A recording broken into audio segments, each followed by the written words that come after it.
Can you hear me? Okay, there we go. All right, we're in. We're live. We don't have a picture live. yet. But there we are. Hi, guys. How are you doing today? My name is UGC's Lord Sturm. Joining me, well, continuing to sit on the mic is... Rod the Dutch, man, coming at you all the way from Nebraska, man. We're here at UGC Smash Open 2016, and we got 40K in pop bonuses on the line. So you can walk into this tournament a broke, man, and leave with some money in your pocket. That's a lot of bling, man. Yeah, right? That's a whole lot of bling. And we are going to be continuing doubles pools momentarily. We've got... what's cool is I can just, like, do this. I can turn around and just be like, hey, sup? These are the guys that are playing. Yep. We got Dyer and Saj continuing to be on our stream. So I think their second or third time playing on stream. Or they played once on UR, once here. So now they're back in losers finals versus Samsora and RVL Xzax. Yeah, Revelation, I believe is what that's for, right? Yes, Xzax. Yeah. I haven't seen this gentleman in person since I believe he went to Minnesota for one of those circuit events. But anyway, we are here right now on Final Destination, and Saj and Dyer wanting to continue their tear and try to apply some of that momentum from a few sets ago here into this match. But Samsora and Xzax, they want to be a deterrent in that. I believe this is to make top 16. Really? For doubles, which is a big deal. Remember, there's $5,000 pop bonus in every doubles event here, which is an insane amount of money for just 2v2. Absolutely, man. Winning doubles could turn your whole life around, man. Now, I'm really curious to see how this Fox Peach team is going to work, because it seems like Peach is going to be your glass cannon, the person who's going to set up for forwarders off stage, things like that. That's going to be the way you try to steal out stocks, and Fox is going to be the front line with his frame data and his frame trap ability. I absolutely agree with you, man. Fox obviously going to be the ground game, obviously the Peach's air game here. So with that being said, oh my God. But one thing that we have to take into consideration is how easy it is for Fox to be comboed by a character like Bayonetta. He's heavy, well, not heavy, excuse me, he's a fast follower and he's light. So with that being said, witch twist, afterburner kick, that's just going to tear that little Fox up. Yeah, he has to be very, very careful about how he approaches Bayonetta. And he's going to miss the up smash out of that forward throw. A miss confirm, but it looks like they will find the way to take Fox's stock regardless. I missed, whose back air was that? Was that Bayonetta's or Diddy Kong's? I believe that was Diddy Kong's. And you know what, a character like Peach also brings to the main stage here is she challenges Diddy Kong off stage. As we all know, we've seen Diddy Kong throughout the years be a complete problem on stage, but if you take him off stage, I'm sorry, man, Diddy Kong's hidden jungle tech that he has with that rocket barrel, it just doesn't stand a chance, sadly.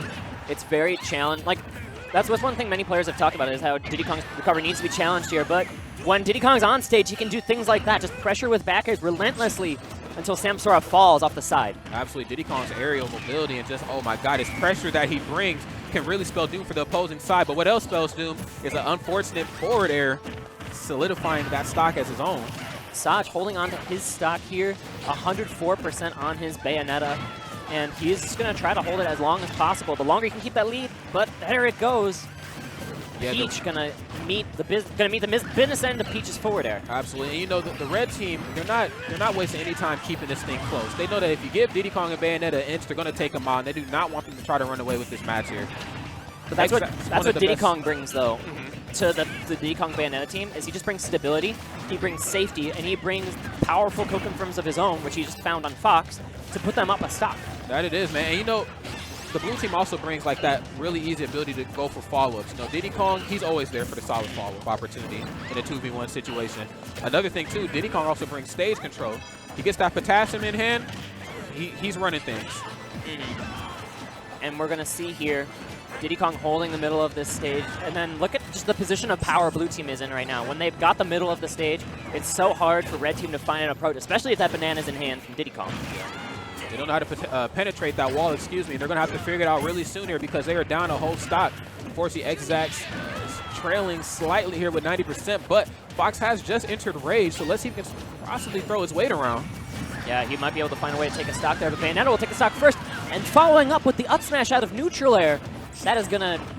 Oh, they're still behind a stock. Yeah. Evens things out a little bit more.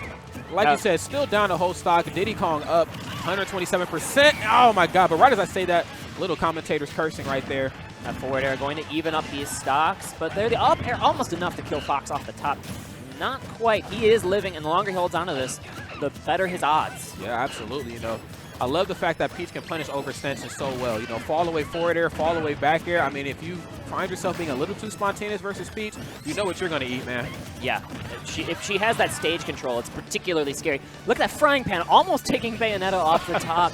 And who would have thought that's how you beat Bayonetta? You know, she's fought demons her whole life and just completely tore apart opponents. But all you got to do is hit her with a frying pan, and she's out the picture. Oh, but here comes the combo. Saj not going to be able to find a kill confirm out of those afterburner kicks. Absolutely not. You know, Samsora playing a character like Peach, you know, she's combo food in the air, if you will. You know, we've seen Samsora versus Abadongo. A sneaky forward air there. Going to catch Saj unprepared, send him off the side. But now it's Diddy Kong versus Peach in the 1v1. That it is. So let's see if Diddy Kong can try to bring some of that wonderful stage control that we were talking about beforehand. We see the banana pills coming out in full effect here. It's kind of keeping Samsora back against the wall, if you will.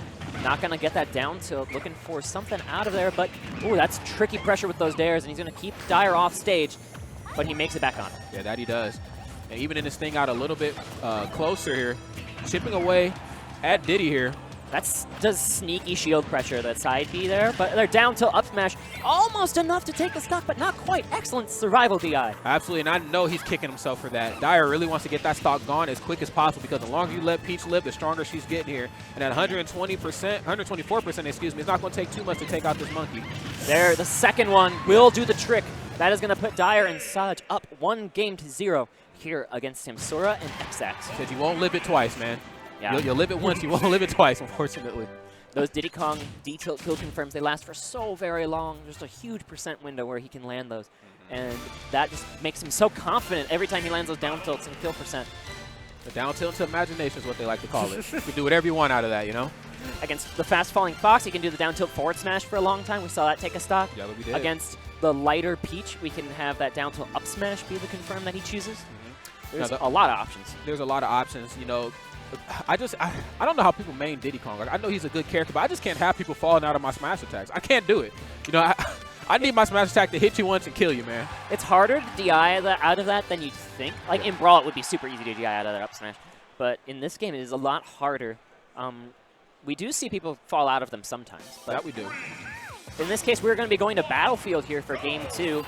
This will let Fox and Peach live a little longer at the top. This will let them pressure platforms, which I think is definitely their main goal when picking this stage.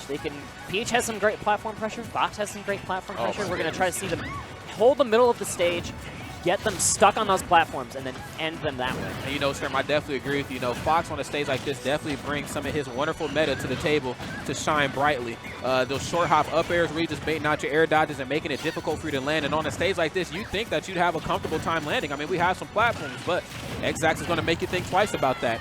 Exactly. And now Samsora so strong in the center of the stage, pressuring with float cancels into aerials, all sorts of great stuff we're seeing out of the Peach main in this opening minute. Yeah, really sending the message early on that they're going to go down fighting if they're going down at all. But one thing that Xzax is really going to have to do in this set is keep his feet on stage. He can't find himself out there. There's too much distance to try to recover between the blast zones and to center stage. And if you hit Fox once out there, he's as good as dead. He's a sitting duck, even though he's a Fox. Both of these characters, Diddy Kong and Bayonetta, can pressure that Fox recovery so well. And Peach is kind of slow. If she gets caught, oh, but that back air, excellently done. Whoa, what do we got? Crazy witch time combo, but then the shield break out of it? Very interesting there, though Samsora did try to get there quick enough to try to save him. He still ended up eating a forward air there from Saj, or excuse me, not Saj, Dyer. It cost them stage control, but it looks like they've wrestled it right back here. Yeah. Excellent play so far coming out of Red Team. I'm liking what I'm seeing. That I am too. You know, they have some solid percentage on them as well, you know, and they're applying a lot of pressure. They're really backing the blue team into a corner here. Oh. Forward throw, and Jen tries to catch him with the neutral special and the down smash. Wow, he is just gunning for Fox here. No pun intended. At the same time, Dyer going to find another down tilt confirm into forward air to take Peach's stock off of the left side of the stage. That will put Red Team back in a position to claw back into this, but they do have to take out this maximum rage Fox. That they do. And soon. Yeah, they do, because, you know, Fox, he starts throwing his weight around and things get scary. He can hit like a ton of bricks. Man, and he's so nimble on his feet. His maneuverability is unmatched in most cases. Peach doing the job for Blue Team there with that unfortunate team kill, that forward air. That's a huge hitbox. You can sort of sometimes lose track of your teammate and hit them with it. That you can. Even on the stage as big as Battlefield, if you're not using your peripherals and doubles, I mean, next thing you know, you're knocking your teammate around, and now you guys are in a deficit. Though, I guess one positive aspect about hitting your teammate is that, you know, you're giving them some extra rage, I suppose. I mean, if I'm trying to be Mr. Brightside about it. These stocks are super even at the moment. We have a slight % lead for red team here. Xzax looking particularly nice, but that's an excellent trade here for Samsora. Gonna find a forward air trade against Diddy's back air, I believe, and that's an excellent trade any day of the week. I'll take that trade any day, man. Looking like a GameStop trade, unfortunately. The blue team have found themselves in the passenger seat again, not being able to quite drive away to victory here because the red team, they have all road control, man. They're just, their stage stability is just, it's crazy right now. Now this is what I wanted to see though, Saj pressuring Fox's recovery. He wasn't really able to do that in the first several stops. No, he was not. Yeah, allowing Fox to kind of recover comfortably, man. Giving him an easy pass back towards the stage. That's something you just cannot do. He finds himself back in that stage control, and we're seeing Xzax here. He's going to pressure this platform, going to maybe get good damage on Diddy Kong. And that was so smart right there from Xzax. He's seen that Diddy Kong threw his banana peel out, but unfortunately got caught on that top platform. He knew that, okay, Diddy Kong's a monkey. He's probably going to go for his banana. You know what I'm saying? Right. And was able to get up there and tackle on some huge damage. Excellently played so far. And look at this. They're running it up here. This is excellent to see. We're headed towards a potential game 3. The down tilt, though, or sorry, the up tilt from Diddy Kong. Yeah. Going to maybe be the start of something here if they want to seal it out in 2. I absolutely agree with you, man. That up tilt is just a deceptively strong move in Diddy Kong's arsenal. And then on top of that, it comes out very, very quick. You know, next thing you know, I mean, you eat a couple up tilts, you're at 150+%. I mean, it could just hit you once and knock you out. Again, they need to find this Fox stock. They're going to pressure with the Witch Twist onto him, but not enough yet. There, that's going to take it, and now stocks have evened up. That they have. Now, the blue team, I know on paper you probably think, okay, they're in a deficit here, and that they are damage-wise, but, you know, they do have some rage on their behalf. If they can maybe possibly step up their team synergy and combo Samsora a bit more, they might be able to run away with this. Yeah, they need to hold on to these stocks, though. That's super important. Going down 1 versus 2 against players of this caliber is never something you want to do. Don't ever do that. Don't ever do that. And Samsora is so smart on the ledge. You see how he's pressuring with down airs and just mixing it up so well. Peach can cover a particular like she can choose to cover an option safely, or she can choose to cover an option as hard as possible with like an up smash covering roll. Or forward air. Forward air there, another great way to cover an option as hard as possible. That's going to take it to game 3 here, tied 1-1. Yeah, you know, the red teams, their stage control was just, it was ugly the whole match. Let's be honest. Like you talked about when the match first started, Peach, you know, having all air mobility, just really covering the skies, then Fox covering the ground game. I mean, what was the blue team to really do there?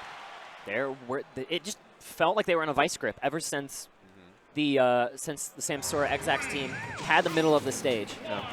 It felt like their options were just stuffed out every single time. That they were. But we're starting this next match off here on Smashville, a smaller stage, if you will. So the name of the game here is team synergy all the way. I know a lot of time in doubles, you know, both opposing sides, excuse me, they get caught up in the 2-1v1 aspects. And on a stage like Battlefield, it's kind of hard not to get into that. But here, you know, you don't have a lot of room to work with. You really have to make sure that your teammate is there to back you up when needed. I definitely agree. We're going to see blue team now taking hold of the middle of the stage. And this is kind of just a matter of, because we have 2 super safe characters in Diddy Kong and Fox that are frontlining. They can just take stage control and do so much with it. That they can. And that's why we see heavy advantage to whichever team has the middle. Yep. Yeah, the middle is such a deciding factor in this match. The middle, and I suppose the platform as well, too. Diddy Kong can apply a lot of solid platform pressure. Short hop forward air, short hop back air can really keep the red team at bay up there if they're not safe. Even a character like Peach with wonderful air mobility and air movement. Blue team here going to strike first. Taking the stock off of Samsora and clearing Peach Rage is super important. That it is. Peach Rage is probably top 5 scariest Rage characters in the game. Rage Fair is insane. Rage up smash is crazy. If you remember the crew battles at Big House, there's a Fair off the side with no Rage. Oh my. Gonna be enough to kill. Just caught slacking up there on that platform, and Samsora wasting no time capitalizing as always. And yeah, man, Peach and Rage is never a pretty thing going against a very strong Peach. She goes from Peach to Ganondorf real quick. There we have Xzax. He's going to even things up here with a forward smash on the ledge, catching Dyer, sleeping on that neutral getup. Yeah, unfortunately, you just can't sleep, unfortunately. I mean, they're going to bring nightmares to reality here on this stage. I imagine whoever is going to lose this set is going to regret it. Making it to top 16 tomorrow is such a big deal. That it is. Hopefully, I would love to see both of these teams go on. They've both been so entertaining so far. But unfortunately, only one of them can. Yeah, there can be only one in my Highlander voice. Right now, Saj is looking very clean on this stock, only at 25%. He's the outlier here. Everyone else in those red numbers. Yeah, and you know, he's kind of spacing out the red team, not really allowing them any access in. We're starting to see a lot of down tilts come out, fall away nair, fall away forward air. I mean, it just, unfortunately, the red team, they're just not being able to penetrate that powerful wall that Bayonet is building up. And with Diddy Kong backing it up, making it extra safe. Yeah. It can put you in just a great position, especially like the follow-ups from Saj have been excellent. That they have. Being able to follow up maybe on like Diddy's stray hits with a back air or an up smash. They went for jabs to like Diddy's full jab to up smash, but they didn't land it quite on one of the stocks they were looking for it earlier. But you know what though, even if it doesn't land, it still sends the message and it still keeps momentum in your favor, you know. And again, excellent spacing going to be the name of the game here for Saj, getting that back air, landing on the Peach, clearing that rage once again. Very important objective for the blue team. You know, I think a lot of people forget that Bayoneta's back air is actually really good. You know, a lot of people get caught up in, you know, her sliding hill kick into witch twist, into afterburner kick, into all that shenanigans. But honestly, if you're playing Bayo, if you can space the opponent out with short hop back air, it's super safe and it's super effective. And there he covers the roll extra hard again with that forward air. And that's going to be the first stock lead of this game for Red Team. That it is. Now we have Xzax working with a little rage on his behalf, you know, and he's done a solid job this whole match of keeping his footing towards center stage. Like you said before, whatever team stays towards the middle has the skills to run away with this. This is a scramble right now on this right corner here. Whoever wins it, and it looks like Red Team's going to come out slightly ahead, is going to get that stage control. Yes. Right now, okay, now Blue Team looks like they're trying to scramble it back, and a straight hit from Diddy Kong means they're going to get it here. And they can use this to get extra credit onto Samsora, sorry. Yeah. And then take this stock from Xzax eventually with these stray neutral airs, stray back airs. And I absolutely agree with you, man. When you fight against a guy like Samsora, you know, more times than not in doubles, he's going to be looking for the 1v1. He knows that he can apply a lot of nice shield pressure with like short hop dare, short hop fair, things like that. But, you know, Peach, such an easy character to combo in the air. You're really going to have to step up your team synergy and stick it to her. You know, she's going to spend the majority of the match in the air, so why not go up there with her? If you got two characters with maneuverability, get up there, man. Yeah, if you can land a 2 versus 1 on Peach, she can be kind of overwhelmed in it. But Fox, that's why Fox is such a great character to complement Peach. He's so quick, he can just dash over and then help out if Peach gets into like a sticky situation. Especially if Peach gets caught in the air too. Like up air is a good deterrent. You know, it doesn't kill all the time. And on top of that, it breaks up all that commotion. Blue team cornered right now. They got to find a way on the back. They're going to get that monkey flip. And now it is Saj on his team's last life. That was so unfortunate, man, and I feel for Dyer there. I did not expect that the monkey flip would be stuffed out by a back air from Xzax, but Xzax looks like he was waiting for that. The situational awareness. But you can't go for that, unfortunately. Excellent punish by Samsora. Going to move his team into top 16 on the lower side of the bracket, 2-1. Oh, wow. Most unfortunate. But you know what, though? This is why I don't play this game competitive. I can't play at that level. I'm better at talking. That was a super entertaining doubles set, man. There's so much back and forth going on. So much entertaining high-level play. I was very excited to start commentating here. Yes. On that note. Yeah, you know, the level of gameplay that's brought to the table here, it's proficient. You know, it's through the roof, and I'm really excited to see all these top players here at UGC Smash Open because I was a little afraid for the event. You know, it kind of came out of nowhere, and you know, I wasn't complaining. 40K in pop bonuses, I'm there. In the Midwest, I'm going to be there, but I wanted to make sure that a lot of top players came to this and were able to duke it out on the main stage. This is going to be a treat, guys. This should be an exhibition of incredibly high-level play. Some of the best players. I heard something like